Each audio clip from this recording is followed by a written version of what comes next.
On this week's episode, just how naughty has Naughty Dog been? Assassin's Creed goes to Valhalla. And is there a future for Daredevil in the MCU? All this and more as we reach our next stop, the PCC Multiverse. And we're back with another episode of the PCC Multiverse. This is Gerald Glass from Pop Culture Cosmos and Game Source, and also Inside Sports Fantasy Football, and of course, the Lakers Fast Break. We truly appreciate everyone out there listening to all of our shows.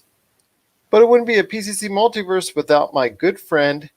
He's our own individual who is still sometimes cool for Pop Culture Cosmos. You got to check out what he's doing today at popculturecosmos.com. He's also going to be at, you also got to check out his great show, Topicocalypse, and of course his awesome book, Congratulations, You Suck. It is my good friend. It is Josh Peterson. What's up, man?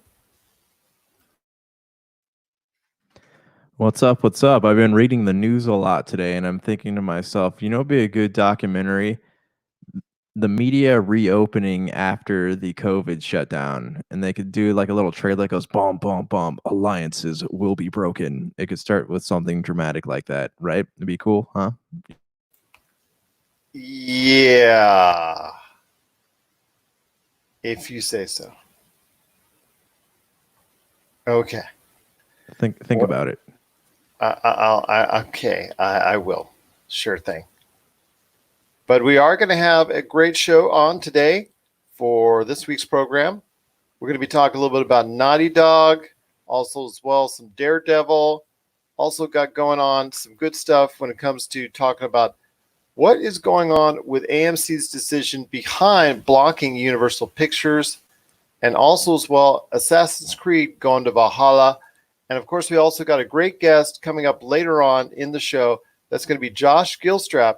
He's going to be stopping by to talk about all the good things that are going on in the, he's going to talk about exactly what films can still find an audience this year, even though we've got with all the restrictions and things of that nature, and some theaters are just starting to open up. He and I are going to be talking about what films can still find an audience this year.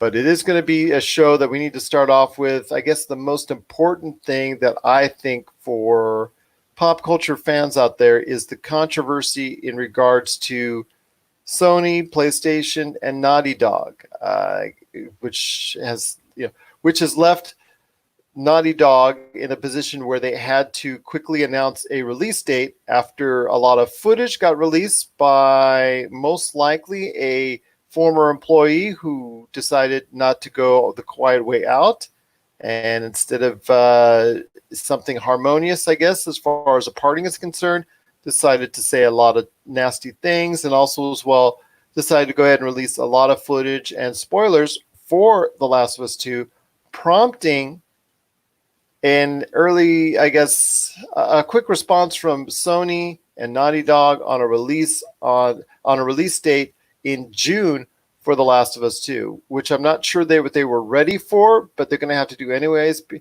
least they felt like it. And then the Ghost of Tsushima, which was going to be in June, that got pushed back to July. So I ask you, my friend, when it comes to The Last of Us 2, I think Naughty Dog, well, regardless of the way that they played this out, or regardless of the way there's been some accusations, of course, and that's the most important thing here, is that within the realm of Naughty Dog, not all is well, and there's been some mistreatment that have been accused by the studio. What is also interesting is the fact that because this footage got released, they felt like they were forced to go ahead and announce a release date, which I'm not sure really needed to happen if they weren't ready. Okay, well, I don't know the full details about all this. So what was the reasoning this person had for releasing this footage? And do you think that it's a rock star situation where they're overworked, or was it some kind of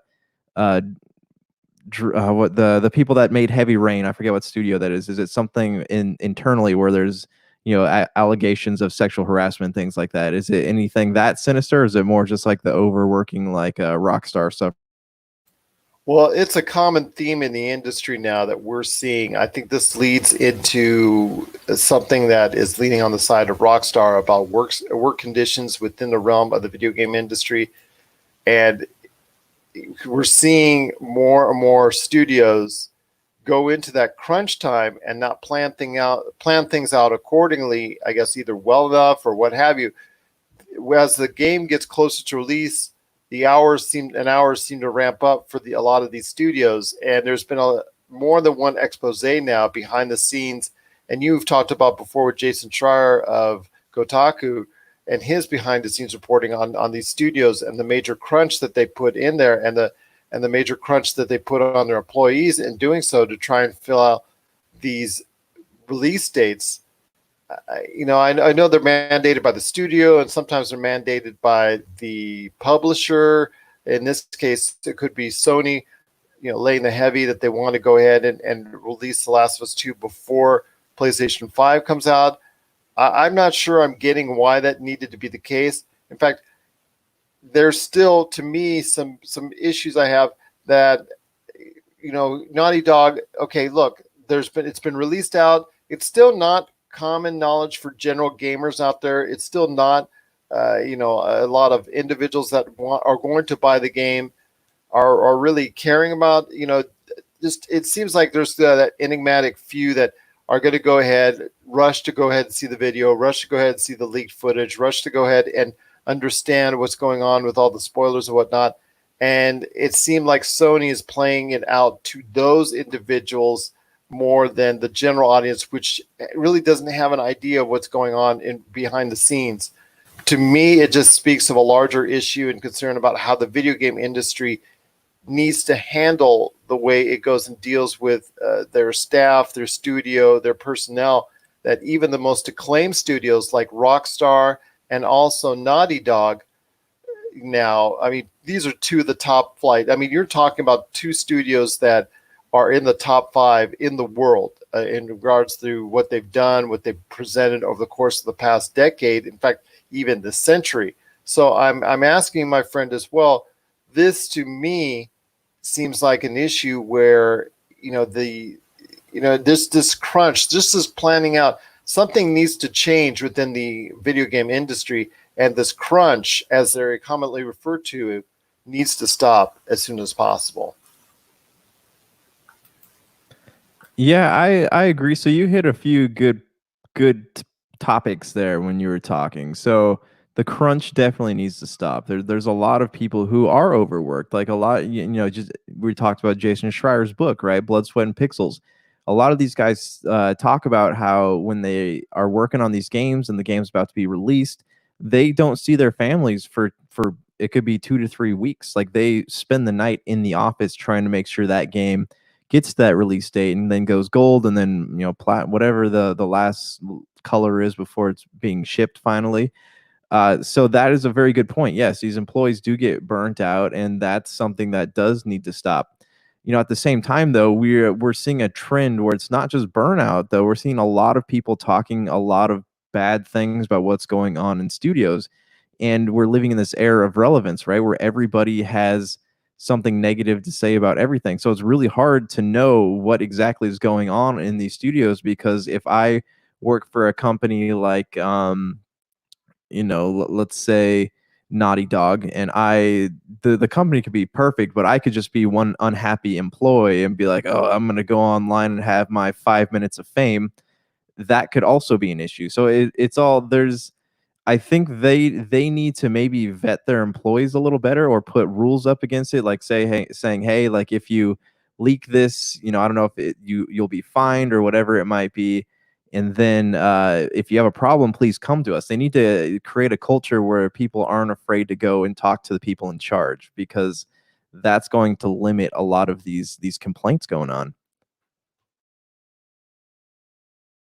Well, there is something I think that has to be thought about when you talk about these games and the pressure that's put on them, because It is a multi-million-dollar industry. We see the record numbers when something like Grand Theft Auto comes out, or even titles such as like you're that you're familiar with, like Borderlands 3.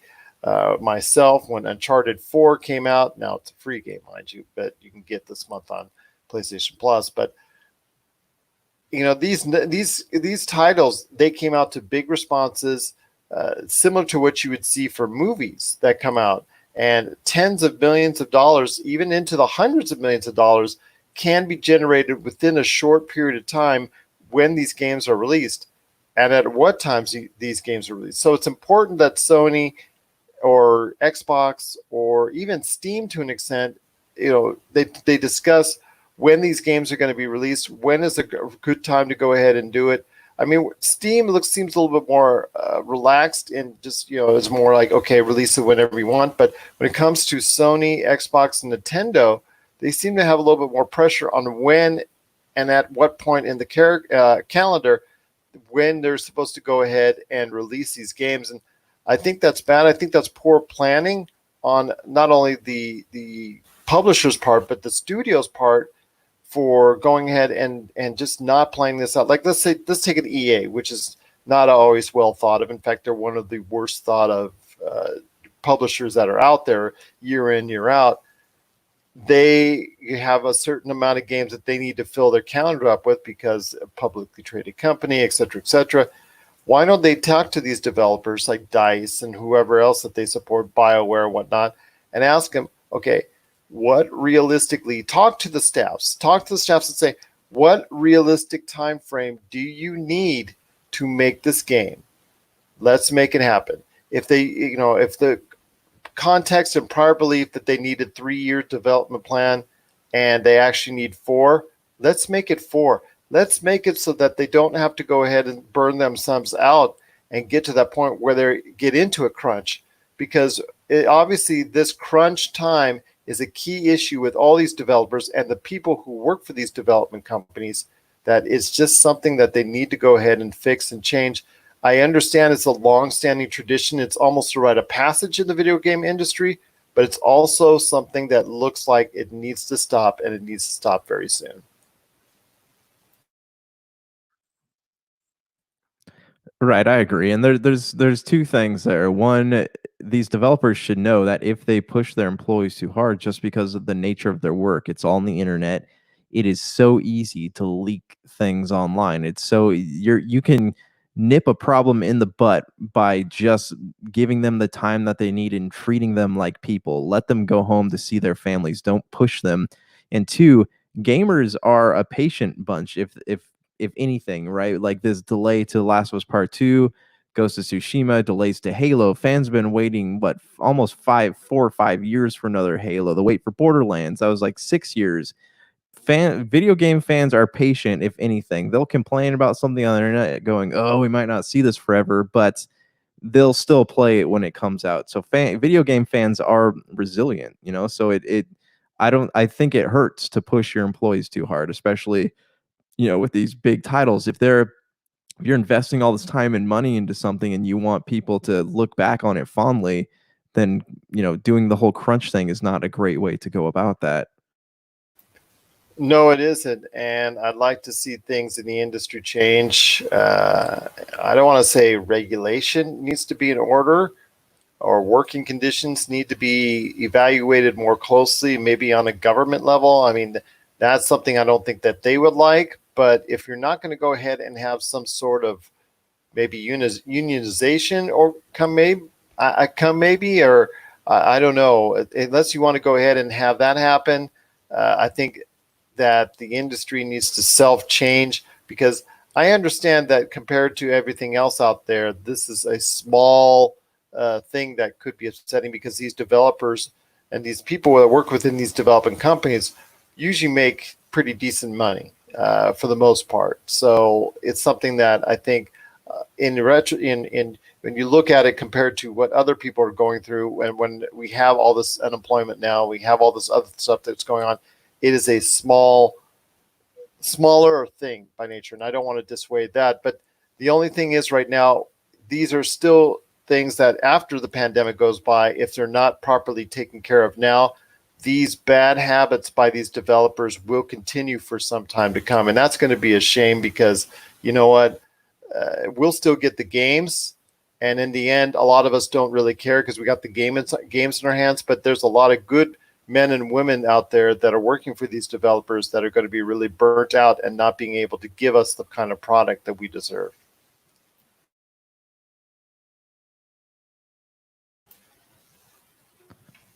Hey, hold on one sec, man. I'm sorry.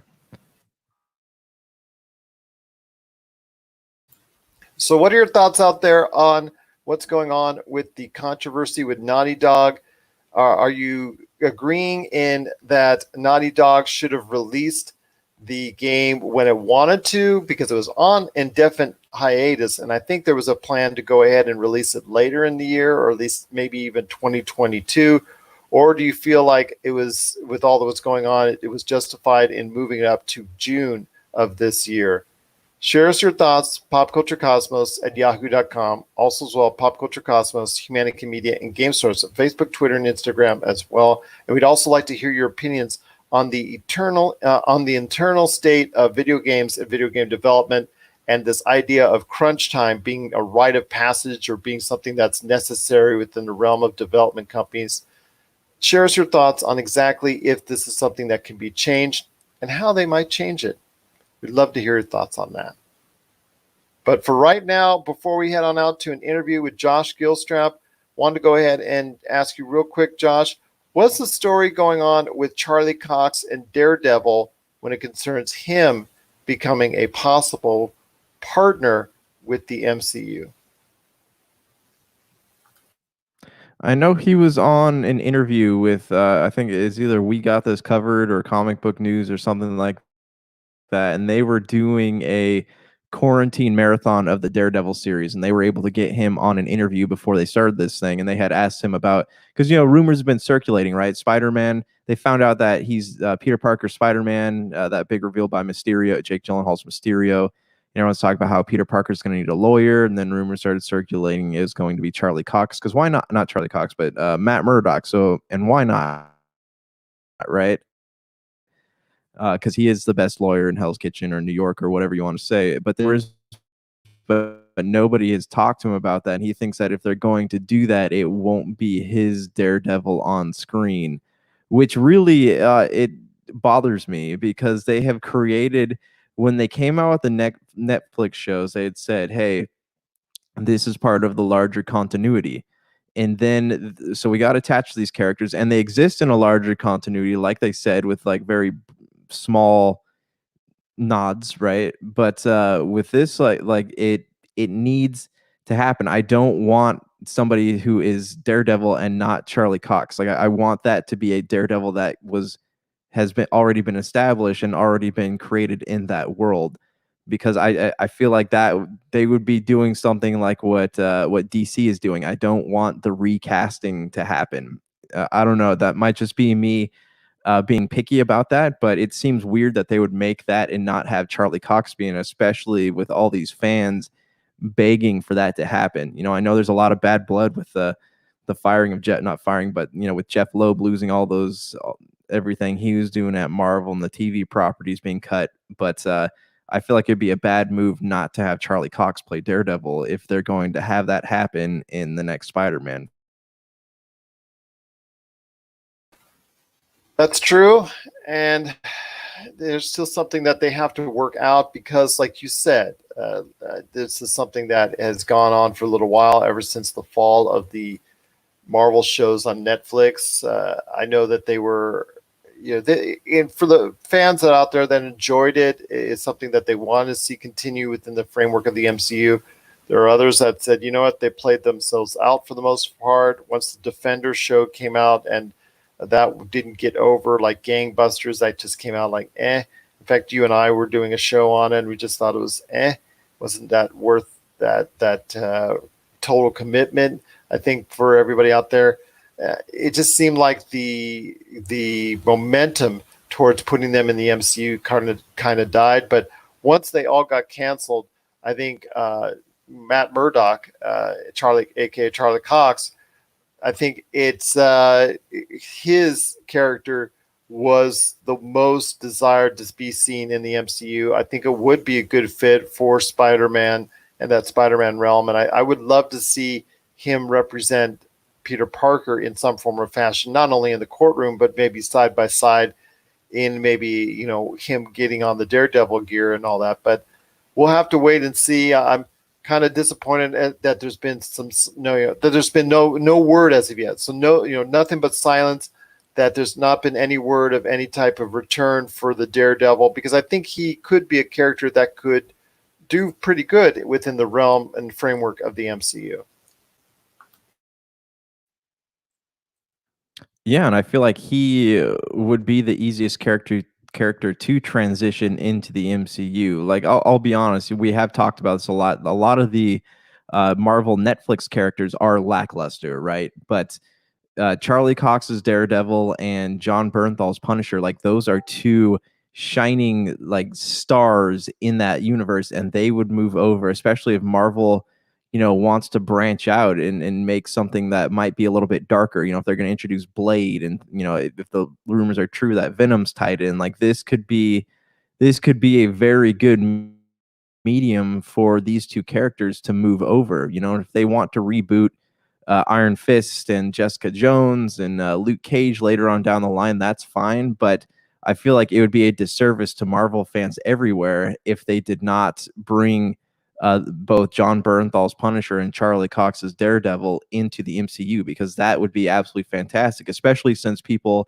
are really begging to see Vincent D'Onofrio go up against Tom Holland's Spider-Man in some way. Like they have all these very, very well developed and amazing characters, and it would be a crime not to use them. Vincent D'Onofrio was a good Kingpin. I'd like to see him portray that role one more time within the framework of the Spider-Man series. So that's a good suggestion right there. Do you think because, the Marvel Universe has not only one but two lawyers in Daredevil and She-Hulk, and the planned She-Hulk series that's coming well down the road for Disney. Now, it's even farther down the road because of all the delays with all the TV shows now for Disney Plus and all that.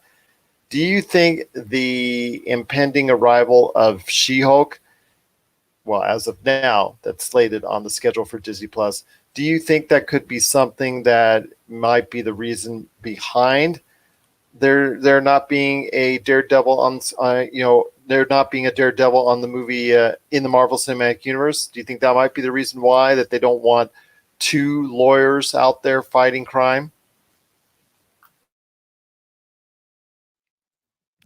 Well, yes and no, I guess, because if you look at a lot of Marvel characters have backgrounds as philanthropists and millionaires and CEOs and very unsuspecting things. The X-Men is made up of all tragic teenagers. Like it's I don't know if the lawyer aspect would be part of it, but then again, possibly, especially with um Captain Marvel, right? Like there's a big move to put in, powerful female characters, and not just powerful in terms of power, but powerful in terms of professionalism and things like that. So that's possible. That might be a part of the picture that I'm not seeing, but at the same time, I still like what Marvel has done. Kevin Feige has, especially with the MCU, has done correctly since taking over that mantle, is giving the fans things that they want. And this would go so far with fans, and I think it would open up so many avenues with future Marvel properties, and it just feels wrong not to do it. I am excited to see a She-Hulk materialize, but I don't think the release of Spider-Man is going to line up with that film even being in pre-production. But right now, Spider-Man is slated to take over the slot that Doctor Strange 3 had, and actually Thor Love and Thunder had in November 2021. It looks like both those movies have been bumped to 2022, and we talked about that on our last show, where it's now Thor Love and Thunder in February of 2022, and as of now, Doctor Strange 2 in March of 2022. And what goes in place is most likely going to be the third Spider-Man movie in November of 2021. So there's still time to go ahead with what's going on in the pandemic to plan this stuff out. I mean, would it be great to have Charlie Cox in there as the Daredevil and representing, Spider-Man in the court of law if it gets to that point? I would love to see that. I'm not sure if it's going to happen. I just don't think. I think there's. Forgive me for phrasing this wrong, but I think there's a stench when it comes to the Netflix shows for Marvel that Marvel itself no longer wants to associate itself with. They may redevelop those characters and make them part of the MCU, a Daredevil, a Luke Cage, Iron Fist, Jessica Jones. They may add those characters in sometime down the road, but I have a feeling they're going to do it with actors that differ from who we are familiar with who we are familiar with now. I think they're going to go ahead and just either put them off to the side or just bring them in later on, much later on in the Marvel Cinematic Universe. And I feel like that is very sad. You're probably right, but I mean, I feel like it's sad just because they're letting these internal squabbles ruin what could be a very beautiful thing. And this is something that happened over at Warner Brothers, right? So this could also be something that fans might not like, because what happened with a lot of recasting and a lot of store continuity getting cut from the DCU is the fact that there were a lot of internal squabbles, a lot of restructuring, the hiring of Jeff Johns, the releasing of Zack Snyder, the bringing on of Joss Whedon, like all these people trying to outdo or erase what their predecessors did. And that has not worked out well for them. So I would hope that Marvel would not walk down that path. But, you might be right if you look at all the dirt that was thrown on top of Jeff Loeb recently. So I think, and I know you think as well, it looks like that Marvel in some form or fashion will not be having a return for Daredevil, or at least the Daredevil that we've been coming to know and appreciate from the Netflix series, or Jessica Jones, or the Punisher, or Iron Fist, or Luke Cage. Any of those stars that we're familiar with from the Netflix series come into the MCU anytime soon. I'm hoping that'll change and we'll get a surprise. I'm hoping that you and I can have a show in the near future, 2021 or 2022, when we're so excited to see these individuals within the framework of the MCU. I just don't personally think it's going to happen. And when it comes to what was going on with the Marvel Cinematic Universe, let me ask you this on an aside, because it looks like we talked about that the Netflix characters are not going to be, at least a part, unless there's something major changes, going to be a part of the MCU. What do you think is under Kevin Feige's hat when it comes to how he wants to go ahead and integrate Spider-Man and all that? Do you think he just wants to keep Spider-Man within the framework of the MCU and that's it? Or do you think he wants to add in any more of those characters, the Venom, the Carnages, and all that, Morbius and all that, within the framework of the MCU as well? Or is he just wants to keep that separate and let Sony deal with that? I think he originally did want to keep that separate, but now I don't think he has a choice.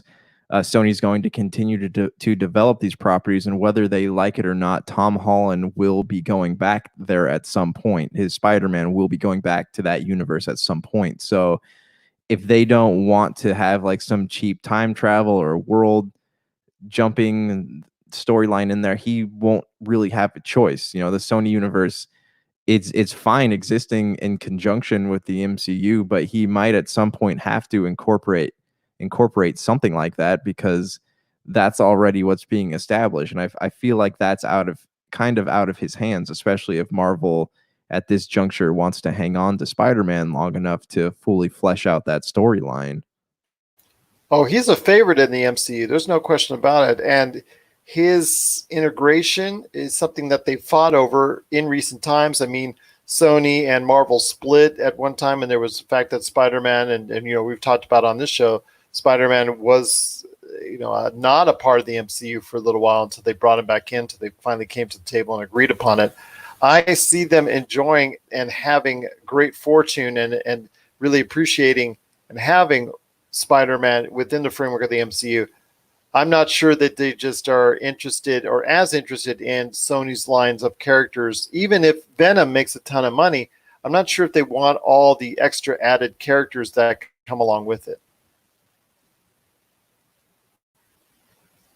Yeah, and that's kind of where they're getting shot in the foot, so to speak, is that Sony wants so badly to have a connected universe, and they're without Spider-Man, it they are pursuing these very like off properties that nobody really wanted to see. Venom, I feel like, was a fluke and turned out a lot better than anyone thought it would, but Morbius is a whole other question. Like that could be good and it could be bad. I mean, if it's good, good for it. But if it's bad, then it really is not going to put a lot of faith in Sony's ability and what Sony's doing, and it's going to probably create more headaches for Marvel. So, what does everyone out there think about the future of the Marvel Cinematic Universe? Would you like to see an integration with Netflix characters, especially Daredevil, within the framework of the MCU, or within the framework of Sony's Spider-Verse? We'd love to maybe see an interaction with that. I know there are characters that we truly enjoyed. Daredevil was one of them. The Punisher was another. I'd like to see them integrated into the Marvel Cinematic Universe somehow, but I don't think that will happen. And I don't think Charlie Cox is waiting for it really anymore for it either. But I want to hear your thoughts, everyone, on the integration of the Netflix Marvel heroes to the MCU. Do you think this is a possibility that will happen, or do you want it to happen? Share us your thoughts, popculturecosmos@yahoo.com. Well, coming up next, it's Josh Gilstrap talking about some of the movies that he thinks will still find an audience even in a coronavirus pandemic-stricken year, such as we have now, once theaters are fully open and realized. And then Josh and I on the back end are going to talk. Josh and I on the back end are going to talk about Assassin's Creed and Universal Studios under fire from theater chains. We're going to talk about that and more coming up after the break. This is the PCC Multiverse. And we're about to close out the show. This is PCC Multiverse.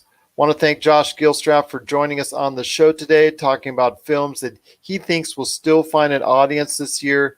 Plus, want to let everybody know we've had another great week of programming right here on the Pop Culture Cosmos channel and all the great shows that are aligned with it, starting with Inside Sports Fantasy Football. Chris Sardieri, once again, has done an outstanding job of getting everybody involved as far as letting them know his thoughts on the recent NFL draft and the winners and losers. So he had a great show with me, Inside Sports Fantasy Football, so check that out. And the Lakers Fast Break, I've had great interviews with Stone Hansen from DraftSite.com, Rafael Barlow from NBA Draft Junkies. I've got another one coming up right pretty much the same weekend that this drops with Michael Weisenberg from the Stepien. And then also we had another NBA mock draft of the second round this time. So you want to check that out as well. That dropped on the Lakers Fast Break channel as well. But before we head on out, my friend, two quick things. And let's start off with what Universal has done. Universal obviously released Trolls World Tour. We talked about it on a previous episode. It's been one of our more popular episodes of late about how Trolls World Tour making history as far as a digital release is concerned and the success that came from it. The thing I wanted to ask you, my friend, is that now that they've gone ahead and done that, it's created a lot of fire within the movie theater chain industry. And not only AMC, which was the initial company to announce, even though they're in financial trouble, which has been heavily reported on, they still said that they're not going to go ahead as of now for the foreseeable future carry movies from Universal because of it. And now the Regal theater chains have said they'll follow suit and will not pick up Universal movies as well. Is this going to be something that's long lasting? Is this something that sounds like it's going to be a bitter fight to the end for both movie theater chains and also and also Universal Pictures? This sounds like it's going to get nastier before it gets any better for this fight to continue.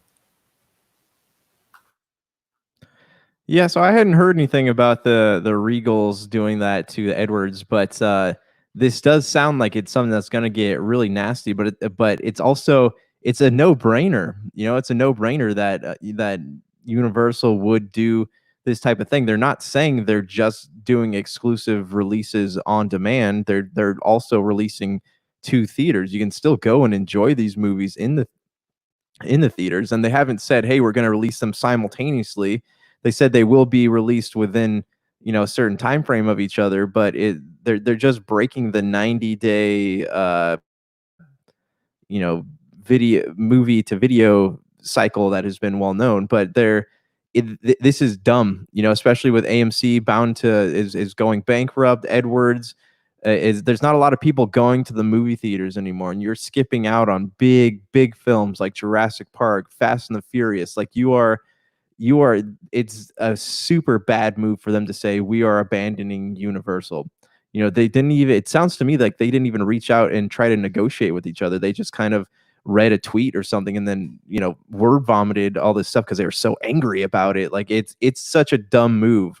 Especially Fast and the Furious brings in so much money. Jurassic Park brings in so much money. All that's going to be left for them is Disney and Marvel, and that might not even be enough to sustain them, especially with COVID going on, you know, and all this stuff with people not knowing when they're going to go back. It seems really crazy to me. Like they need to sit down and have a conversation about this. The thing with Trolls is Trolls would have lost a whole lot of money.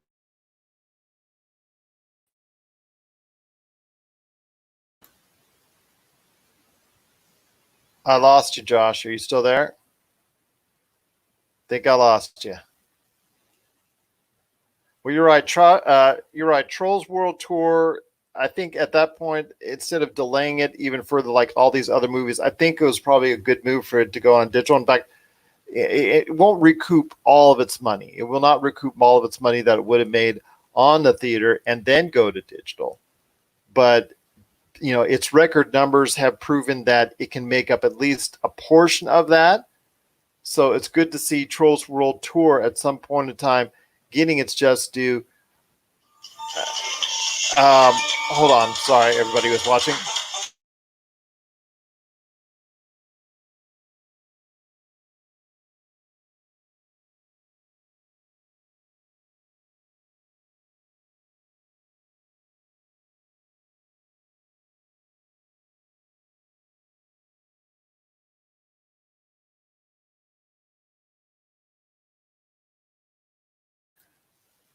Well, we had an issue going on with what's going on with the the connection.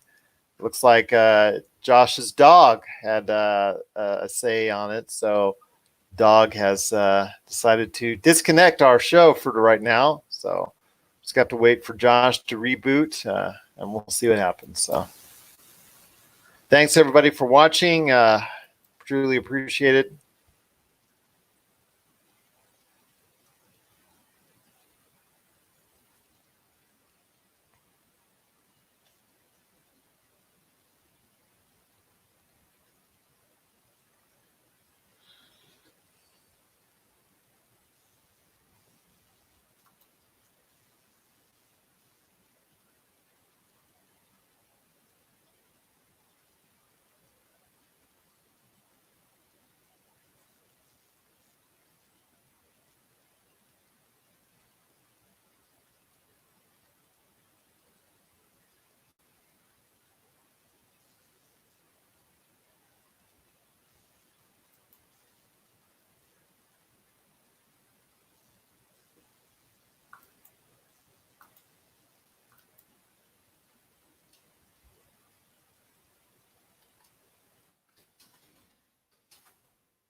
Yes.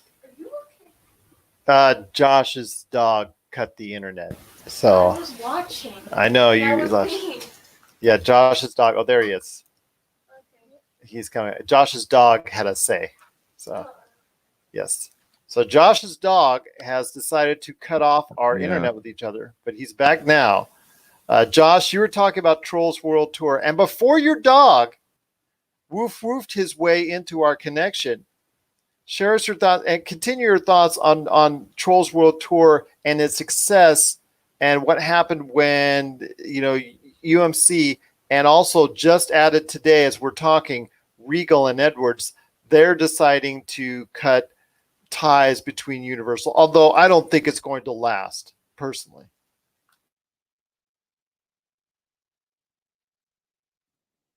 No. Again, like it's that Trolls was released. They even said this. They said that in a statement, Universal CEO said that if Trolls had not been released video on demand, then they would have lost a ton of money on it. The people involved would have lost a ton of money on it. So it made sense for them to release it to a home audience, during the whole COVID thing. If they were to release it in theaters, nobody would have gone to see it. So it was kind of a move.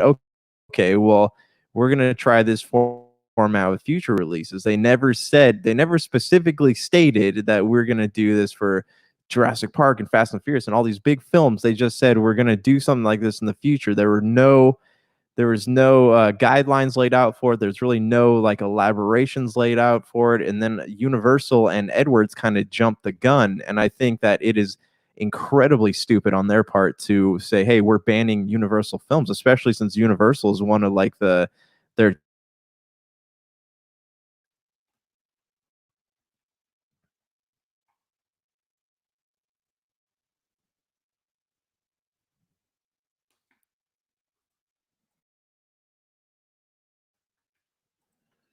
You are muted, sir. Josh, you still there? I lost you, man. I lost you. Your half last sentence didn't come through.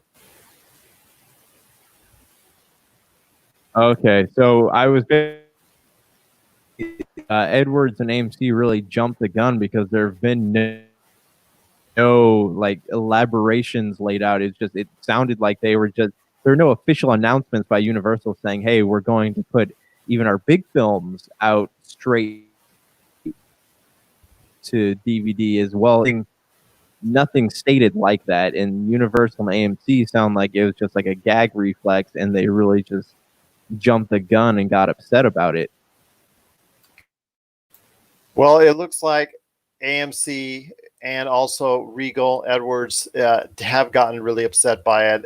And for now, that there's a parting of the ways, and they will not be picking up Universal Pictures for the foreseeable future. I think in a coronavirus pandemic, world that we live in right now, where you're not going to see anywhere near, and I mean anywhere near, the kind of traffic to movie theaters, even for big movies like Wonder Woman and Black Widow and anything else coming out this year, until there's more safety inclusions provided than just, okay, 1/4 of the theater be filled, or 6 chairs apart, or 6 feet apart, and the whole social distancing type deal.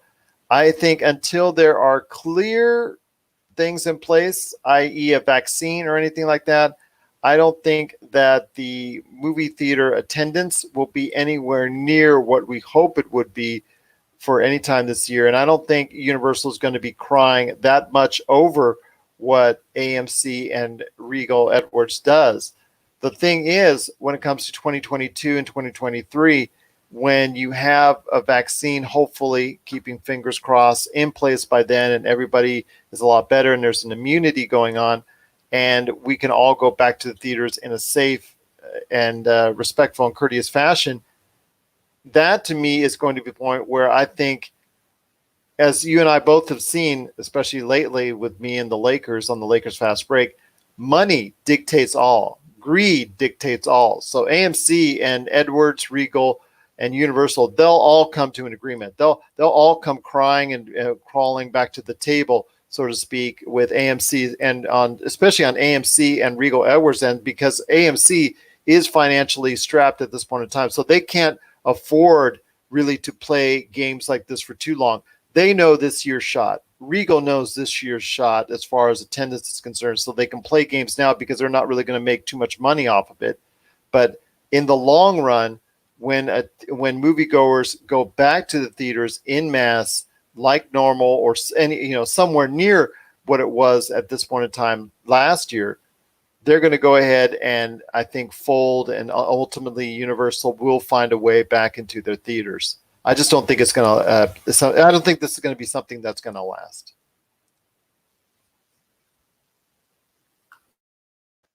Yeah, I agree. I think it's foolish of them, and they were just kind of upset and they're stressed out about their theater chains possibly not making the money that they needed to make, and they will sit down and talk about this, because it'd be, if they want to for sure shut down, banning Universal Films is the perfect way to guarantee that happens. What are your thoughts out there on the fight between UMC, Regal Studios, and Universal Pictures? Did you agree with what Universal Pictures did and released Trolls World Tour straight out to digital in this pandemic crisis? Or do you side with AMC and Regal Edwards, who feel that these films should come out first onto their screens and they should have the pick on whether or not Universal should release it on their platform or a digital one as well? Shares your thoughts, popculturecosmos@yahoo.com. Well, it's been a great episode, my friend, but before we head on out, want to go ahead and congratulate brand new father TJ Johnson from Voice from the Underground on his brand new son into the world coming in this past weekend. TJ Johnson Jr. cannot congratulate him enough for obviously one of these bright lights in a world that's very dark right now. So congratulations to him on that. And also want to go ahead and thank everyone who's been a part of our tour so far of the Lost Mines of Fendiver as we go ahead into the world of Dungeons & Dragons. If you want to catch part 1, it's available on the Game Source YouTube channel. If you want to catch part 2, that's available now on Pop Culture Cosmos and Game Source on the Facebook channels there. So it's been a great adventure so far, and I look forward to more Dungeons & Dragons, and at some point in time, getting you involved as well, Josh. Yeah, I'd like that for sure. Just we'll work it out. We hopefully will work it out and get you into a game of Dungeons and Dragons. Would love to see that, and also more of the staff as well. But before we head on out, my friend, I wanted to get with you real quick on Assassin's Creed announcing that the long-standing rumors, and I don't even know why when these rumors come out, they just don't go ahead and admit it then. But this has been going on for a little while now, that Assassin's Creed would head into the Viking era, and it will be with Assassin's Creed Valhalla. The video, by the time this releases, will already be out in the wild. So I ask you, my friend, is this a good move for the Assassin's Creed series, seeing how you're a big fan of that series? Yeah, it's funny. Ubisoft is one of the worst companies with leaks. They have, every time they have a new game coming out, somebody leaks it within 3 or 4 weeks of it being in development. With Assassin's Creed Valhalla, I am a huge fan of what they're doing with these games. Origins was okay, but Odyssey was just beautiful. And playing the Legacy of the Hidden Blade and the Fate of Atlantis, like, they really elaborated on years and years of crazy, confusing mythology, and just the way your character develops and the choices you get to make, and like the RPG aspects of the game. I love it. So I would absolutely love to play an Assassin's Creed in in Norse, doing the whole Viking saga, playing in England, playing in whatever country the Vikings are coming from. Like, I would be totally down for something like that, because that would be a very beautiful game, especially if they were to incorporate the mythology of the gods, like they did with God of War. The Norse mythology, have Thor, Loki, Odin, whatever it might be, have them in there as the Izu, I think they're called, from Assassin's Creed Odyssey, how they had Poseidon and stuff like that. Like, that would be great. Yeah, I'm on board for it totally. What about you, though? I might be interested into it. Obviously, the Nordic world was very popular when it came to God of War, the most recent re-envisioning of the God of War series, and we've seen how well that went over with audiences and how great that game was. So I think I would like to see something imagined in this world for the Assassin's Creed series. I mean, as they go along through various points in history, this seemed like a natural fit for that series. So I like to see them go ahead and do it. Assassin's Creed now is no longer coming out every year, which I highly recommended a long time ago because I think people were burnt out on it. I think it's a good move that we're not seeing it every year. So I'd like to continue that trend for Ubisoft and make sure that the Assassin's Creed is brought out every other year because it keeps it more fresh, and the idea and places and history times that it can go into a lot more interesting and allows the players to go ahead and delve into this world and not have to feel rushed that another one is coming right behind it. Yeah, I agree. The extra time definitely helps. And what was Odyssey came out a year after Origins did? I mean, that seemed right. Am I remembering that correctly? I think you are, but then they announced that it would be coming out. They would not have an Assassin's Creed coming out every year. I think they announced right after Odyssey came out that Odyssey would be the Assassin's Creed game for a couple of years, and you would have to deal with that. So I think that's a good move. I think Assassin's Creed every year got a little stale, got a little tired, and you lost that freshness of what Assassin's Creed is all about. Yeah, and they're really fleshing out their story lately, so it feels more like a game that reaches multi game types of gamers, like more than one type of gamer. Like they're doing a great job with that. So yes, I am excited. I don't know if I hope it's not a launch title. I hope they really take the time to polish it up a little more, but we'll see. Usually when they make an announcement, it's like another 3 or 4. It comes out that holiday season, so we'll see what happens. But yeah, I'm definitely on board to play it. And mine might be as well. Assassin's Creed has been a love it or leave it series for me. I might just start to love it as they go into the world of Valhalla. Want to thank you, Josh, for being a part of today's show.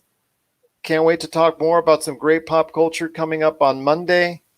Any last thoughts on the way out? No, check out the trailer for Assassin's Creed Valhalla. If that's the working title. It is going to premiere. It'll be up by the time this goes up. So check it out on YouTube and get back to us with your thoughts on it. I will go gaming before we head on that, and that is Josh and I were getting involved along with several other friends of ours within this realm of one of the things I don't like to do very much on social media is doing chain stuff. But recently, our good friends Rob McCallum and Jay Bartlett, who really got the whole thing started, talked about 10 box art. Well, because they've done a series called Box Art, 10 box art from the video game world that have from 10 games that really have been a part of their lives and really have made them and helped develop them into who they are and the gamers that they are. And they got us involved, so we started doing it. And so 10 days, a new box art each day. I'm going to go ahead and say right now, at some point in time when it's over, you and I need to talk on the show about that to see the influences that we've had over the years in some of the games that have really just been a great part of our lives. I think we should be able to talk about that when we go ahead and finish our 10 days, 10 box art covers.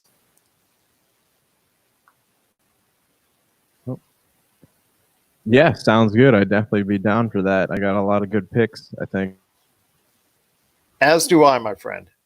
As do I. So for Josh Peterson, this is Gerald Glassford.